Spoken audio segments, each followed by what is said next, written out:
Bismillahirrahmanirrahim. As'aluka Rabbi sihatal qalbi wal jasad wa afiyatal abdani wal ahli wal walad wa tula hayatin fika istiqomati wa hifdha minal ijami wa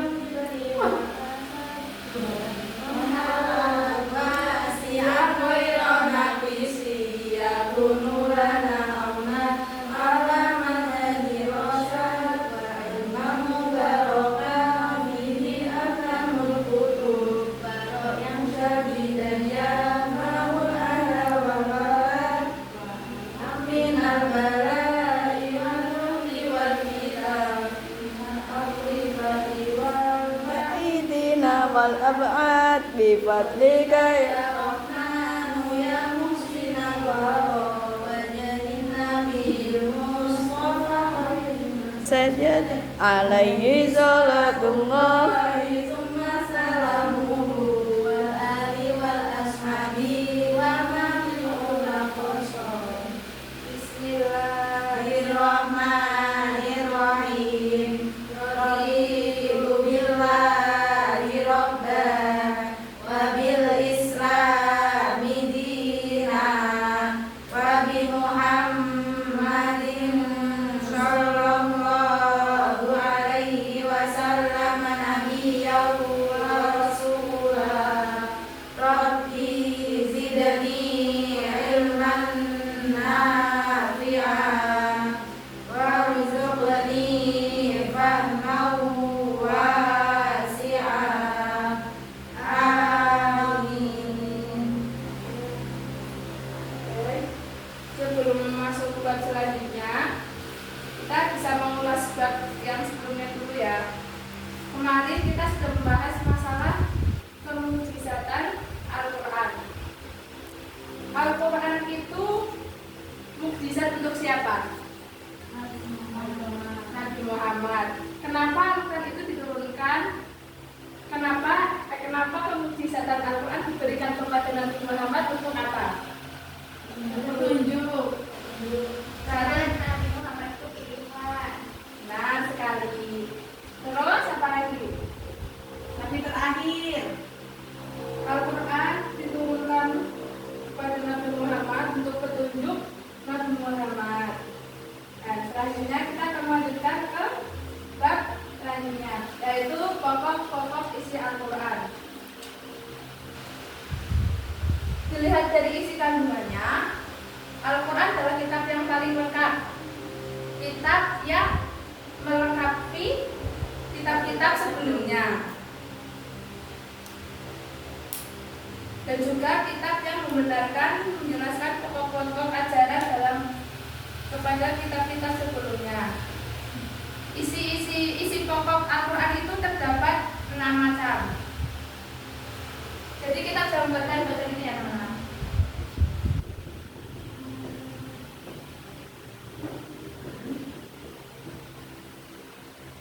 Di dalam Al-Quran itu terdapat akidah. Yang pertama akidah, yang kedua petunjuk untuk ibadah dan muamalah.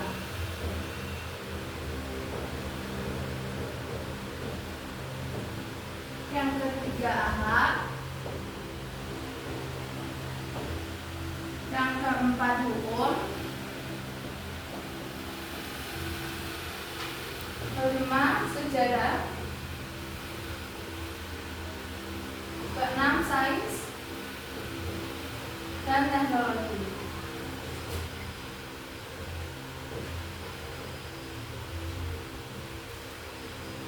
Sekarang yang pertama adalah akidah. Akidah itu apa sih? Siapa yang tahu ya? Nah, keyakinan atau kepercayaan. Akidah Islam tersendiri adalah suatu kepercayaan yang diyakini kebenarannya dengan sepenuh hati oleh orang Islam. Akidah bukan hanya sebagai konsep dasar yang ideal yang harus diyakini dalam hati seseorang dengan penuh keimanan, akan tetapi akidah atau kepercayaan yang diyakini orang Islam itu tidak bermakna apabila tidak diterima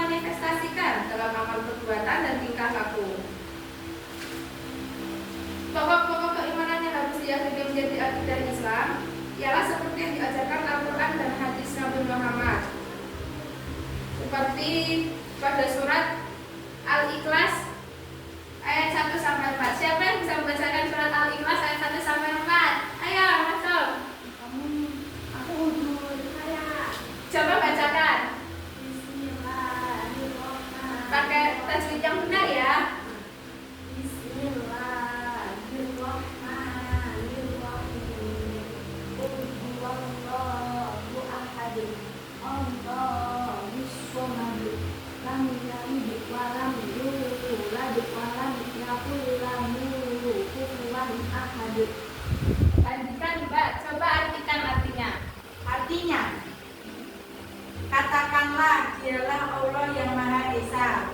Allah adalah Tuhan yang bergantung kepadanya segala sesuatu. Dia tidak beranak dan tidak pula diperanakan, dan tidak ada seorang pun yang setara dengan Dia. Dari arti tersebut pada surat Al-Ikhlas ayat 1 sampai 4 dapat dikandungannya keesaan Tuhan itu bisa dilihat dari teori konflik dalam sosiologi, yakni Tuhan itu andai kata Tuhan itu banyak, maka muncullah konflik antara Tuhan. Hal itu karena masing-masing Tuhan banyak ini saling merebut pengaruh dari hambanya yang ingin berkuasa, yang diakui sebagai yang terbaik di antara Tuhan yang lain. Dengan demikian, mustahil Tuhan itu banyak. Maka Tuhan itu harus esa, baik esa dalam zatnya maupun dalam sifatnya. Selanjutnya tentang ibadah dan muamalah. Manusia diciptakan Allah untuk mengabdi, berbakti, dan beribadah kepadanya. Sedangkan manusia itu makhluk sosial. Dalam kehidupannya memerlukan berbagai kegiatan dan hubungan atau komunikasi. Komunikasi dengan Allah disebut hablum minallah yang tata hubungan manusia dengan Tuhannya. Bagaimana cara berkomunikasi dengan Allah? Siapa yang tahu? Doa. Nah, siapa lagi? Sholat. Nah, sholat. Sholat itu wajib ya teman-teman? Wajib. Siapa yang suka meninggalkan sholat? Mengenai waktu sholat? Bukan, saya dia Bu. Itu Bu Bazina. Jangan ya, jangan meninggalkan waktu sholat ya. Sholat harus tepat waktu. Yang ketiga akhlak. Akhlak dalam Al-Quran tersebut kita gambarkan, contohkan kepada Nabi Muhammad SAW.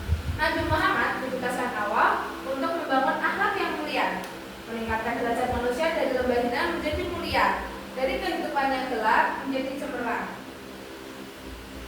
Contoh dengan aspek akhlak ini menurut Islam sangat penting karena berkaitan juga dengan masalah hubungan dengan sesama dan juga dengan Tuhan.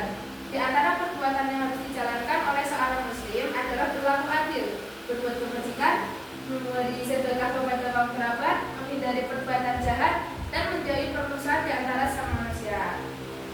Yang keempat, hukum. Al-Quran adalah sumber pokok hukum Islam, guna mengatur tata kehidupan yang damai, sejahtera, bahagia, adil, makmur, selamat di dunia dan akhirat. Secara garis besar, Al-Quran mengatur beberapa ketentuan tentang hukum perkawinan, perceraian, waris, perjanjian, bertata pidana, perang, hukum antar bangsa internasional. Sejarah. Pada sejarah Al-Quran adalah pedoman hidup. Di samping berisi pokok-pokok ajaran dan hukum Islam, Al-Quran juga mengandung banyak peristiwa sejarah. Siapa yang bisa menceritakan sejarah yang ada dalam Al-Quran? Contoh, beri contoh bahasa cerita nggak apa-apa. Nuzulul Quran Al-Baqarah ayat 222. Ya benar, itu tentang penurunan tentang Tidak dibolehkannya seorang wanita yang pergi keluar rumah karena haid. oh iya benar. Dan yang terakhir sains dan teknologi. Di Al-Quran juga terdapat sains dan teknologi yang terkandung dalam Al-Quran tersebut. Dalam Al-Quran banyak ditemukan dorongan untuk menguasai ilmu, pengetahuan, dan teknologi demi kesejahteraan manusia. Bahkan ayat-ayat Al-Quran yang pertama turun pun mengisyaratkan pentingnya strategi memperoleh ilmu pengetahuan dan teknologi dengan cara membaca alam ciptaan Tuhan. Dan tolong Mbak Sabira bacakan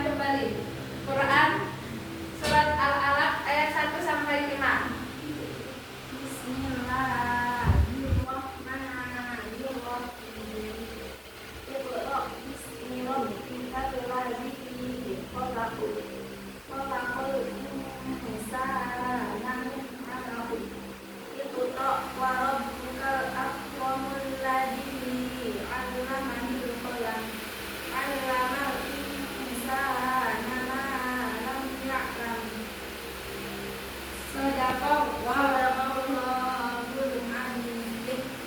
Dari kesimpulan bab ini, Al-Quran merupakan kitab suci terakhir yang mengandung isi pokok ajaran yang paling lengkap dan sempurna. Al-Quran menyempurnakan dan menjelaskan pokok-pokok ajaran yang terkandung di dalam kitab suci diturunkan sebelumnya. Al-Quran secara garis besar mengandung 6 isi pokok ajaran, meliputi apa saja tadi anak? Yang pertama, Akidah, ibadah dan muamalah, akhlak, hukum, sejarah, sains dan teknologi. untuk tugasnya kalian bisa ke halaman selanjutnya lewatnya soal yang pilihan ganda sama sampai esai mau dikerjakan nanti langsung ditumpuk ya. Kalau tidak sampai Besok aja Bu. PR ya. Oke, buat PR aja, soalnya ini waktunya udah mepet ya teman-teman. Jadi kalian bisa itu buat latihan, ditulis tapi di folio biar di sini tidak coret-coretan. Esainya juga. Sekian untuk hari ini. Kurang lebihnya mohon maaf. Sekarang kita dulu. Bismillahirrahmanirrahim. Wal asri innal insana lafi khusrin illal ladzina